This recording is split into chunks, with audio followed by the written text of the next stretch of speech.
Hello and welcome. I'm your host, Kate Hudson-Hall, and thank you to everybody so much for listening. Now, this is a platform for people to share relatable and uplifting and different ideas about anxiety and about how we can help each other. Because so many people in this day and age seem to have anxiety. So it's really good for us to be able to talk about different ideas, to be able to help ourselves and what we can do and how we can, start to live in a calmer world and work through our anxieties. So before we begin, I'd like to just share about my book, Anxiety Hacks. It is has been now the #1 bestseller on Amazon, which I'm very excited about. And within the book, there's many, many, many different ways to be able to help you to overcome your anxiety. It's kind of packed full of lots of different tools and techniques and things that you can use to be able to help to be able to begin to break those difficult behaviors, anxiety behaviors. So if you wanted to check that out, if you go to Amazon, and the book is called Anxiety Hacks. So check it out. Now, our fabulous guest today is Michael Sherer. So Michael has been called a visionary, a futurist, a systems thinker, and a trendspotter. Family health issues led Michael to apply these skills to a broad range of medical research and ultimately spurred his career change in 2020. His first two books, the first one called One Disease, Redox Imbalance, and then the second book called Resilience, The Key to Lifelong Health, are foundational works in the Redox Health series of books, which apply the principles of Redox Health to help people, wait for it, live longer, and healthier lives, and provide more effective, lower cost healthcare models for the societies they live in. So Michael, welcome. Thank you so much for joining us. This is going to be fascinating. Well, thank you so much for having me on your show, Kate. It's really a pleasure. And I want to start by saying I loved your book. It's really amazing. And thank you, I think Michael. you've done such a good job of simplifying what can be a complex topic. My role is to simplify complex medical research, and I can tell you that simplifying things is paradoxically really hard. So congratulations. Oh, thank you so much, Michael. Well, we want to hear about your two fantastic books. So, well, maybe you could explain for the audience about Redox Health and what that actually means. Well, the word redox is just a shortening of the scientific terms oxidation and reduction. Inside your body, there are trillions of reactions going on every second, and most of them are oxidation reduction reactions. So redox systems turn out to be involved in helping your body to adapt to its environment, and in particular, stress. So there's a history for how I got into this, which is that in 2010, I was diagnosed with type 2 diabetes, and I was looking for something that was a little more inspiring than what I got at my hospital diabetes training sessions about my healthy plate and whatnot. Mm-hmm. So I started researching on PubMed, which is the National Institutes of Health amazing database of all the world's medical research. And it's a little bit like the Library of Alexandria, except it's entirely searchable. So it's an amazing resource. And while I was there looking for things, I kept finding articles about oxidative stress and how it caused cancer and heart disease and diabetes and kidney disease and depression and anxiety and cancer. And at some point, it's a little bit like the game Wheel of Fortune, where they're revealing the letters. And I say, I can solve that puzzle. And I guess Redox Imbalance or oxidative stress causes all disease. So that was probably, 2015, where I sort of had my okay yeah. moment. And I started going on patient forums and talking to patients about this research and how it was inspiring to me. And I kept expecting somebody to write a book about it, because there are now over 300,000 articles referencing oxidative stress. So it's not like it's a minor phenomenon. And curiously, no one ever did. So I said, well, I guess I have to write this book. Yeah, absolutely. Yes. So I published One Disease, Redox Imbalance in 2020. And a funny thing happened after I published the book, which was there's a scientist by the name of Dean Jones, and he wrote a very influential article in 2015 called the Redox Code. And it sort of summarizes the last 30 years of research, and it shows how oxidative stress and redox imbalance and redox systems are involved in disease. And so after I published the book, I wrote him an email. I said, hey, Dean, I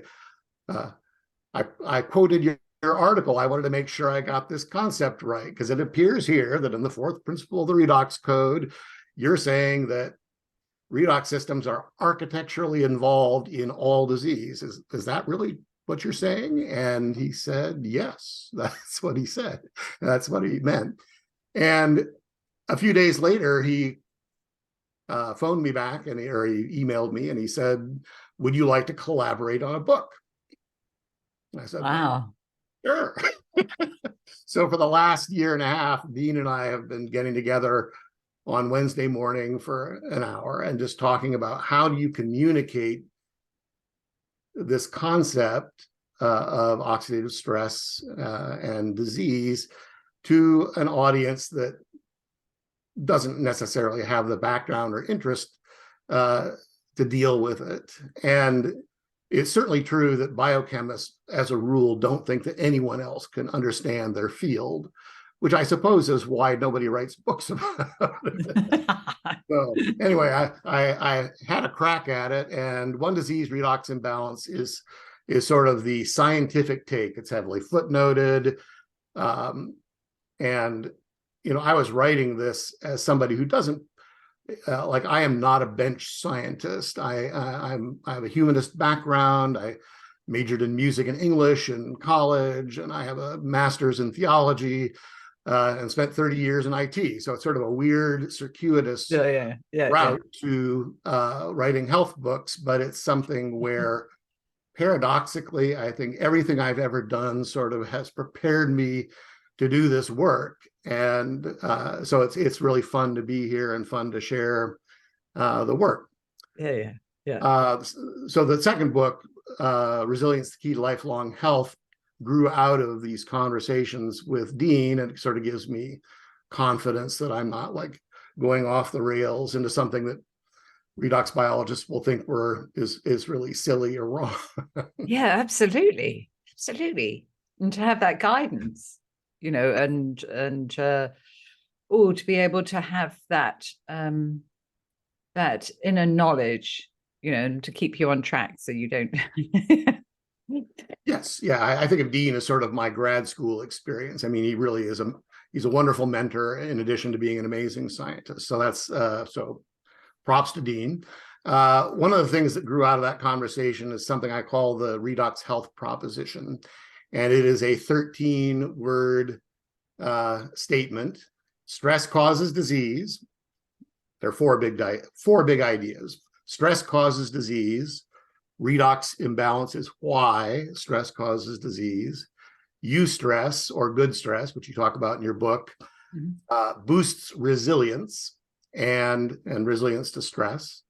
And NLR, which is neutrophil lymphocyte ratio, tracks resilience and inflammation and oxidative stress. So anyway, this becomes, on the one hand, it's a simplification that you can look at and say, well, perhaps this is actually too simple. Like I don't quite, it's an oversimplification, but it forms the foundation of our health journey, where I really truly believe this is the way we will be thinking about health and disease in the future. PubMed is this place where I get to peer into the future of medicine. Yeah. I would say all of us have some preconceived notions about what is happening in the doctor's office. And I was surprised to find that what happens in the doctor's office looks very different than what is happening in the medical research space. So anyway, that's sort of my background of how I got here. So let's, I'd be delighted to talk about anything related to stress and anxiety and disease. And so let's go. So, let's talk about anxiety. Okay. Well, certainly when I say stress causes all disease or is involved, it's certainly involved in anxiety. And so one of the places that I look is stress and oxidative stress have predictable effects on the body. So, for example, there's the activation of your sympathetic nervous system, which you talk about in your book. There's also the activation of something called the HPA axis, which is the central stress response. And this all cascades down to your individual cells, which have their own stress response. And another thing that happens rather quickly, I mean, surprisingly quickly, is neuroinflammation. So as soon as your HPA axis and sympathetic nervous system are activated, you will release what are called catecholamines, like adrenaline and noradrenaline, into your bloodstream, which is part of getting you all revved up to escape the bear or whatever the threat might be. Saber-toothed tiger, yeah. That's right. And but one of the things that happens just immediately is those catecholamines activate what are called microglia in your brain, which is your brain's immune system, your neuroimmune system. And that will almost instantaneously start to cause inflammation in the brain. And so inflammation is really this key event in the way the body is responding to stress. And it's on the one hand a part of the healing process, or in some ways preparing for some kind of damage to happen, perhaps. But if you get enough inflammation, it will cause something called sickness behavior. And sickness behavior is a sort of body of research that I stumbled across, and I love it. It's just so helpful for understanding things. And sickness behavior, which I think all of us are familiar with at some level, is, like us lying on the couch feeling miserable because we've got the flu and we don't feel like doing anything, and we don't comb our hair or bathe or do anything. Sickness behavior is your evolutionarily conserved a strategy for keeping you from trying to behave like you're not sick, because you need to direct your energy towards getting better. Well, part of sickness behavior is anxiety. It is anxiety and depression are actually sickness behavior. So you can look at this thing and say, mechanistically, sickness behavior, and part of which is anxiety, happens when certain things called cytokines, inflammatory cytokines, which we heard about in COVID, right? The cytokine storm, which that's the thing that kills you. IL-6, IL-1 beta, TNF alpha, IL-18. These are immune components that are inflammatory. When they get high enough, you get sickness behavior and you become anxious. And so from a biochemical standpoint, you can say, well, how can I get that inflammation to go down? Because that is going to be useful to you.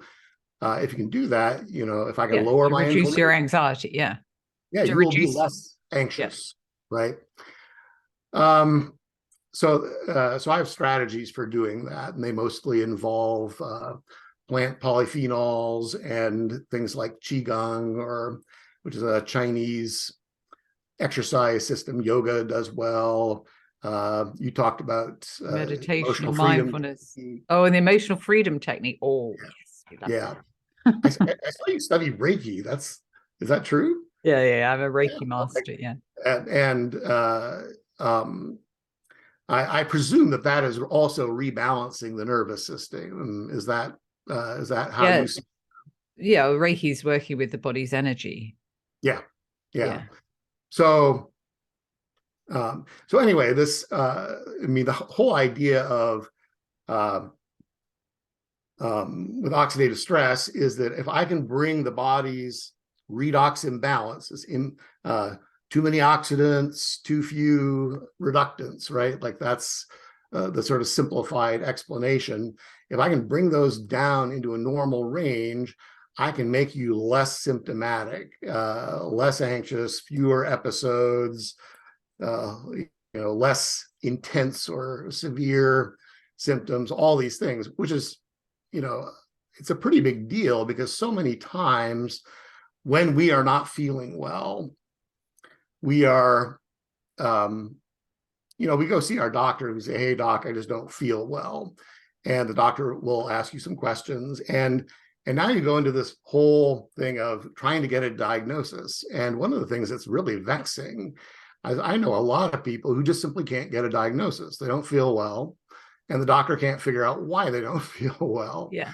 And so if I can come in and say, well, here's how you can bring your oxidative stress level, because one, I know that oxidative stress is involved, but I can tell you how to get that down with some very simple techniques. Oftentimes the problem goes away and you don't actually care that you didn't get a diagnosis. Yeah. Anyway, so I don't know if that spurs other questions for you, but my next. So Michael, what you're saying is, in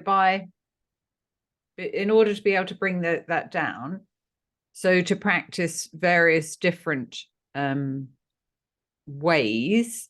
So, like we were saying, like the emotional freedom technique, like the tapping therapy, like yoga, like mindfulness, I presume. Yes, sure. Meditation and. Yeah. Now, interestingly, excuse me, all of those fall into, well, I have what I call my 5 core resilience habits, right? Like these are things that your body is designed to do and benefit from. And there are things that everybody recognizes, which is, it's kind of funny for me because I occasionally find myself saying, like, am I actually saying anything that people will think is new and novel? Well, like, because core habit number 1 is sleep. Sleep is super important, right? Like you need 7 to 9 hours of high quality sleep. And if you don't get it, there will be consequences. One of which is that you will become more stress reactive. Yeah. The second one is movement and exercise. And that does include things like yoga and qigong, but also, just I do treadmill workouts in the winter because I live in Indiana and it's miserable outside. I just have to, do my exercise indoors. Core habit 3 is is nutrient dense eating, which is a nice simplified, non-dogmatic approach to eating, popularized by a guy named Dr. Joel Fuhrman. And it just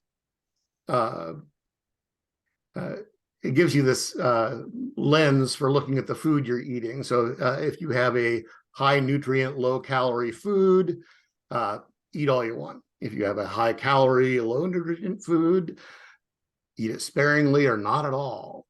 And so I've used that. I use that to recover from diabetes, which, what do you know? It's an incurable disease that you can actually cure.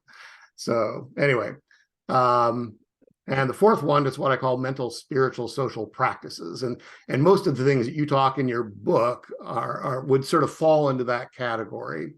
And it can be everything from just, any kind of social connection, but also, meditation, mindfulness, prayer.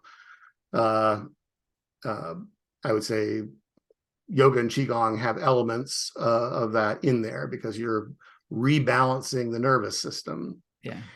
And so I would say they fall into the category of either de-stressors, where you have less stress after you do them, or eustressors that work by stimulating the vagus nerve. Now, I don't know if you talked about the vagus nerve in your No, book, I don't know. but it's, the vagus nerve is this sort of wandering system of nerves that interconnect all of your organs. They connect your brain with every organ system. Yeah. And interestingly, breathing stimulates the vagus nerve system and has amazing therapeutic effects throughout the body. So you talk about breathing, and indeed, one of the things that I didn't know initially and sort of blew my mind was you can stimulate the parasympathetic nervous system, which is your rest and repair mode, or your feed and breed system. You can stimulate that by having your exhales longer than your inhales. Right? Yeah. So this is, yeah, absolutely. Yes. So And for people who don't know, so you have so throughout the body, we have two nervous systems. So you have your sympathetic nervous system, which is connected to that fight or flight, that anxious state. And then you have your parasympathetic nervous system, which is connected to that calm, natural state. Yeah. So what Michael's saying is, so when you breathe in, so you access, so the way that I teach it is, so you breathe in for the count of 4, and then you breathe out for the count of 8. So you're accessing that parasympathetic, that calm, natural state for longer. So it's going to help you to get into that calm state. Interestingly, I've been playing around with what's called Wim Hof method. I don't know if you've ever heard of Wim Hof. He's a Dutchman who became internet famous by sitting in a box of ice for over an hour. Like, he holds the world record, and this should kill him, but it doesn't. And he has a breathing system and this cold exposure as the core of a sort of approach to health and greater resilience. And but the breathing exercise is basically controlled hyperventilation. Like, it's in, out, like you go through 3 rounds of this that are each about a minute long. And interestingly, that stimulates the sympathetic nervous system. Now, but paradoxically, it works a lot like exercise. And apparently, when you do Wim Hof method, it functions as eustress. Like, yes, initially you overstimulate the sympathetic nervous system, but after a while you go back to a lower steady state. So I actually think that there are people who experience really good effects from Wim Hof breathing for mood and anxiety, in part because you get this amazing boost of dopamine when you do that, and the cold shower. I had a cold shower this morning. Just to get me woken up and in the mood for this talk. So, most people who I talk to about cold showers say, I'm not going there, but you got to try it because it really, it does amazing things for your mood. And it's like drinking 5 cups of coffee, like you're ready to go. Yeah. My Our youngest son, he enjoys having a cold shower like that to get him ready for the day. Hey, Not me though. Thank you. Oh, especially the winter. No. I suppose you also get used to it.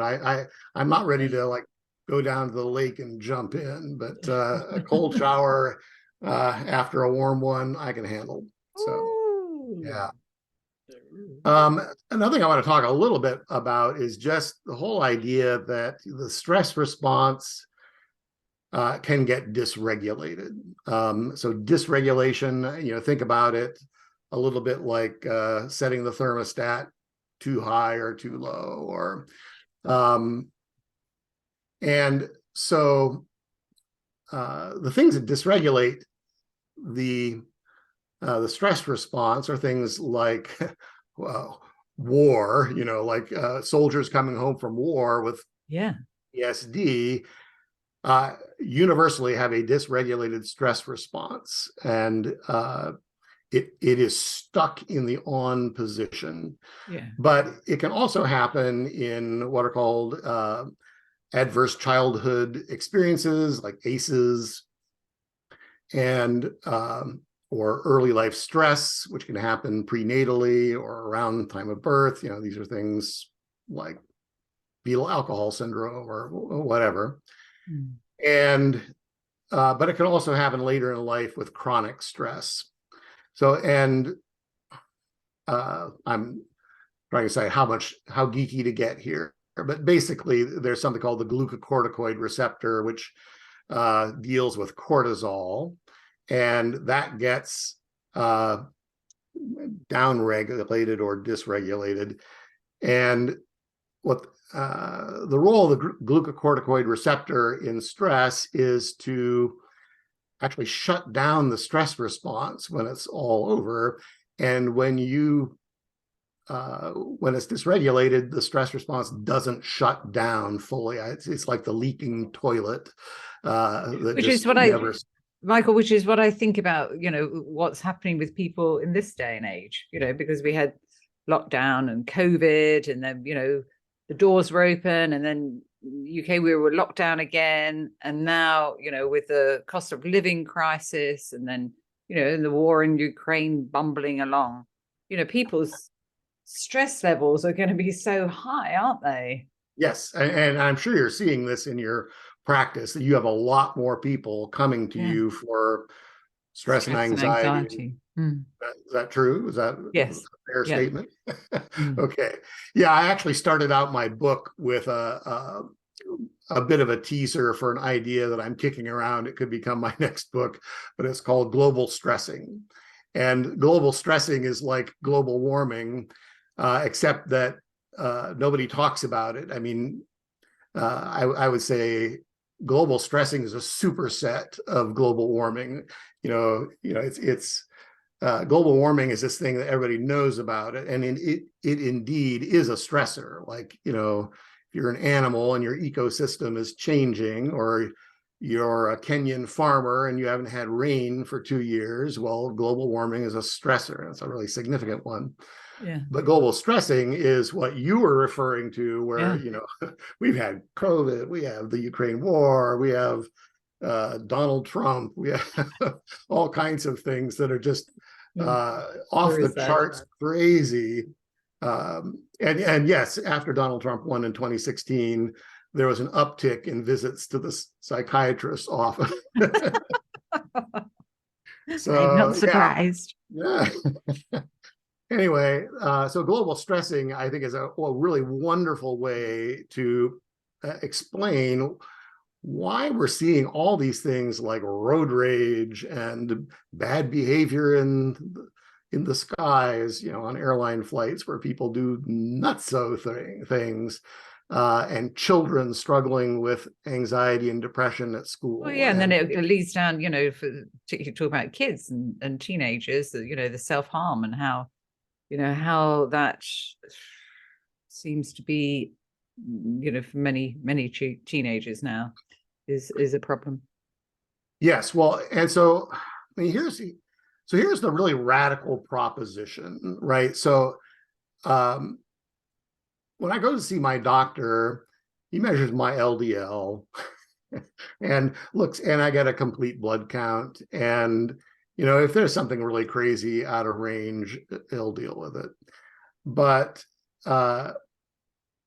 inflammation is this thing that everybody knows is problematic, but the inflammatory biomarkers, I mean, there are things like CRP, C-reactive protein, and homocysteine that have been measured for years in various contexts, and they'll say, "Oh, it's a little high," and end of story. It's not like, and here's how you can bring it down.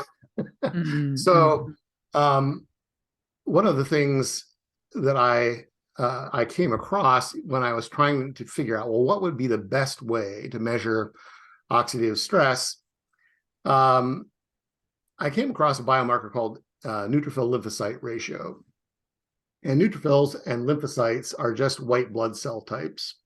And they are related to immune system activation. And as a ratio, I mean, they're in your complete blood count already, but it's not presented to you as a ratio.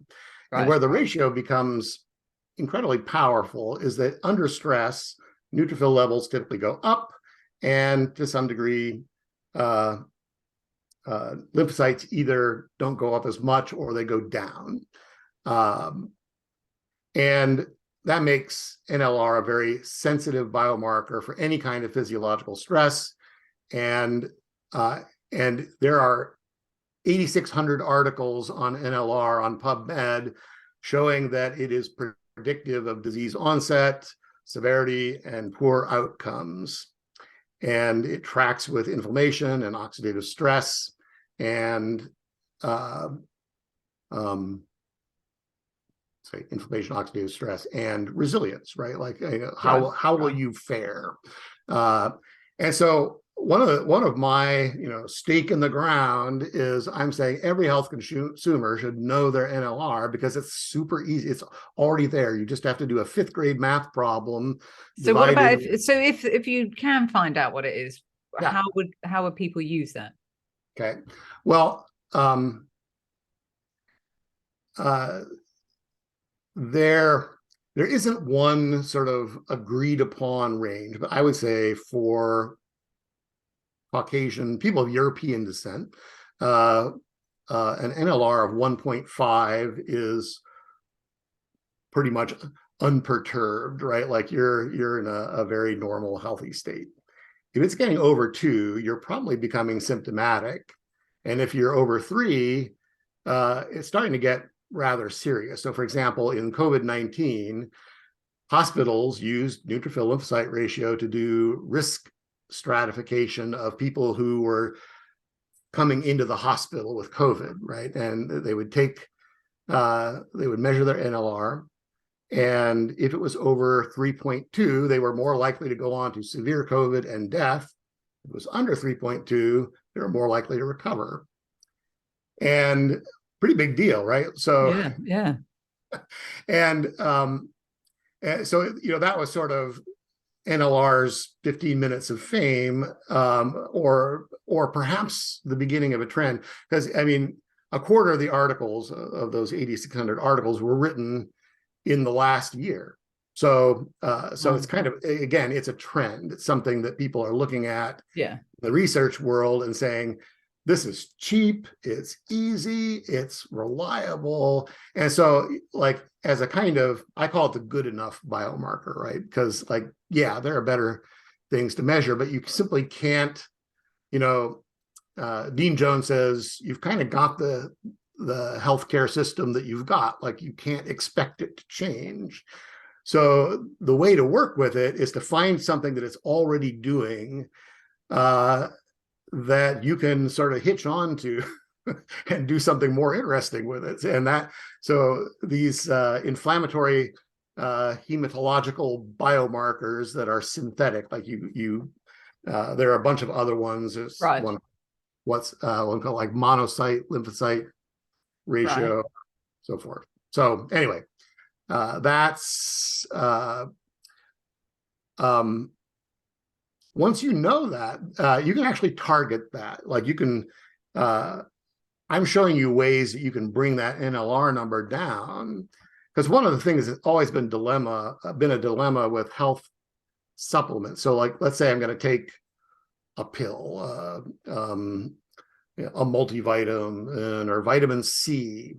How do I know that I've actually done something therapeutically useful? And how do I know when I have perhaps overcompensated and done, I've gotten too much of it? Well, NLR gives you a kind of, it gives you at least a thing that you can look at and say, I think I've done enough here in terms of bringing that number down. So like my goal was 1.5. It started out at 2 through various things that I did with exercise and supplementation and diet. I brought it down to 1.5. So you brought it down like that, did you? Yeah. Very excited about that. And then the next thing is, okay, what else changed? And one of the things that changed was liver enzymes and a biomarker called alkaline phosphatase, which is in your complete blood count. And these are actually markers of tissue damage. So what do you know? Like, so at 2, I was damaging my liver, my kidneys, and other things that frankly I'd like to have healthy and last my lifetime. And so lowering NLR was it helped me deal with those particular issues. That's fascinating, isn't it? So now in your book, The Resilience, the Key to Lifelong Health. So yes. Do you talk about that in your book? Yes. Yeah. I mean, because measurement is a big deal. Like if you're so for doing people, things, so for people, if they want to find out more, then they can zip onto Amazon and grab a copy of your book. Yes. Resilience, so the they Key go to my Lifelong website. Health. Actually, I put an NLR calculator on my website. Oh, have you now? So people, they could go on there then. So what is your website? Redoxhealth.org. Okay. So simple. And frankly, you can find another NLR calculator out on the web somewhere. It's not like I'm the first person to think of doing this, but it's and it's easy to do yourself. Like get out your phone calculator and divide neutrophils by lymphocytes, which again, you'll find them in your complete blood count, which is routinely. I need a blood count. I need to have a look. It's typically done at your annual physical, at least in the US. I assume in the. Yeah, we don't have one of those here. No. I'll have to think of another way. So anyway, that's a very useful thing. Now there are other things you can do to measure your resilience. Like I started doing indoor treadmill workouts, and when I first started out, I ran a 16-minute mile. Well, yesterday I ran a sub 7-minute mile. So I am I am amazing, resilient, right? So and when I started doing yoga routines, I'd sit on my knees and I would be in dreadful pain. I couldn't sit cross-legged, couldn't sit on my knees without being in agony. Well, now I can, and so I am more flexible. So it's really helped a lot. So there's your website. So how else, Michael, can people get hold of you? Because unfortunately we're out of time here. Yes. I want to carry on learning more. I do have a newsletter that you can sign up for on the website. That's probably the best way. info@redoxhealth.org is my email. I'm happy to talk with folks. I love to do research for people. I'm not so famous that I have to charge lots of money. So you ask me questions right now, I'll like, oh yeah, let's talk about your ailment. Yeah. Oh, excellent. And all the links will be in the show notes anyway for people below, so people can find you there.